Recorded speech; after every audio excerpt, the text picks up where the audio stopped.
আসসালামু আলাইকুম ওৰহমতুল্লাহি ওবৰাকাতুহ। প্ৰিয় বন্ধুসকল, শুভাকাংক্ষীসকল, আজি এই ভিডিঅ'ত পবিত্ৰ আৰফাৰ দিনৰ ফজিলতৰ ওপৰত কিছু আলোচনা কৰিব বিচাৰিছোঁ। আৰফাৰ দিনৰ ফজিলত সম্পৰ্কে কিছু আলোচনা কৰিম। পবিত্ৰ আৰফাৰ দিন জিলহাজ মাহৰ 9 তাৰিখে পবিত্ৰ আৰফাৰ দিন বুলি কোৱা হয়। আৰফাৰ ময়দানত হাজীসকল আৰফাৰ ময়দানত অৱস্থান কৰে, যিহেতু এইটো এটা হজৰ ৰুকুন আৰু এইটো আদায় কৰিব লাগে। তো আৰফাৰ দিনা জিলহাজ মাহৰ 9 তাৰিখ আৰফাৰ দিন হয়। ছৌদি আৰবৰ সময় হিচাপত আজি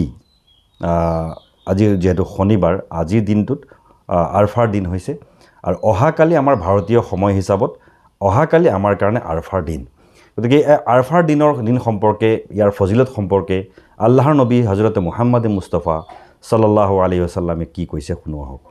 আল্লাহৰ নবী হজৰত আবু কাতাদা ৰাদিয়াল্লাহু তাআলা আনহুৰ পৰা বৰ্ণিত আছে, আল্লাহৰ নবী হজৰত মুহাম্মদ মুস্তাফা সাল্লাল্লাহু আলাইহি ওয়াসাল্লামে কৈছে যে যিজন ব্যক্তিয়ে আৰফাৰ দিনা ৰোজা ৰাখিব তেওঁৰ কাৰণে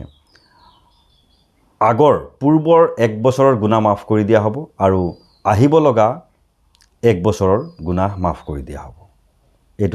এই হাদিছটো পবিত্ৰ মুছলিম শৰীফতো বৰ্ণিত আছে আৰু ইবনে মাজা আৰু অন্যান্য হাদিছ গ্ৰন্থবিলাকত বৰ্ণিত আছে। এটা অতি নিৰ্ভৰযোগ্য হাদিছ আৰু এই হাদিছটোৰ ওপৰত আমি আমল কৰা দৰকাৰ। আৰফাৰ দিনা অৰ্থাৎ জিলহাজ মাহৰ 9 তাৰিখ, অৰ্থাৎ আমি একেবাৰে সহজ ভাষাত ক'বলৈ গ'লে কুৰবানীৰ ঈদৰ আগদিনা, এই আগদিনা আৰফাৰ দিন হয়। এই আৰফাৰ দিনা ৰোজা ৰাখিলে এই ফজিলত পোৱা যায়, অৰ্থাৎ পূৰ্বৰ 1 বছৰৰ গুনাহ মাফ কৰি দিয়া হয় আৰু তাৰ আহিব লগা 1 বছৰৰ গুনাহো আল্লাহ তাআলাই মাফ কৰি দিয়ে। গতিকে আহক আমি আৰফাৰ দিনা প্ৰত্যেকেই ৰোজা ৰখাৰ চেষ্টা কৰোঁ। এই ৰোজাটো যথেষ্ট গুৰুত্বপূৰ্ণ। আমি সকলোৱে, পুৰুষ মহিলা, বিশেষকৈ মহিলাসকলে যিহেতু ঘৰতে থাকে, পুৰুষসকলেতো কিছু কামত ব্যস্ত থাকিব লগা হয়, পাৰিলে সকলো ৰোজা ৰখাৰ চেষ্টা কৰিব লাগে আৰু মহিলাসকলে পৰাপক্ষত এই আমল কৰাৰ চেষ্টা কৰিব লাগে। আৰফাৰ দিনা সকলোৱে আমি ৰোজা ৰখাৰ চেষ্টা কৰিব লাগে। আহক সকলোৱে আমল কৰাৰ চেষ্টা কৰোঁ। আসসালামু আলাইকুম ওৰহমতুল্লাহি ওবৰাকাতুহ।